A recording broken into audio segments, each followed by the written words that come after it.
অবশেষে অলিম্পিকে কোয়ার্টার ফাইনালে আর্জেন্টিনা ইউক্রেনের বিপক্ষে 2-0 গোলে জয়। হাড্ডাহাড্ডি লড়াইয়ে ইউক্রেনকে কাঁদিয়ে অলিম্পিকে অবিশ্বাস্য জয় আর্জেন্টিনার। গ্রুপ পর্বে নিজেদের শেষ ম্যাচে মাঠে নামে আর্জেন্টিনা। প্রথমার্ধে গোলশূন্য হলেও দ্বিতীয়ার্ধে গোলের দেখা পায়। ম্যাচের 48তম মিনিটে থিয়াগো আলমাদা দুর্দান্তভাবেই ডিবক্সের বাইরে থেকে বুলেট গতিতে ক্লিক নেয়। ইউক্রেনের গোলকিপারকে বোকা বানিয়ে গোল আদায় করে নেয়। 1-0-তে আর্জেন্টিনাকে এগিয়ে নেয় থিয়াগো আলমাদা।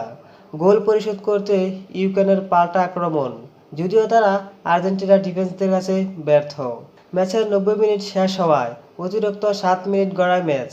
অতিরিক্তর প্রথম মিনিটে ক্লাদিও এসিবেরি গোল আদায়ে 2-0-তে এগিয়ে যায় আর্জেন্টিনা।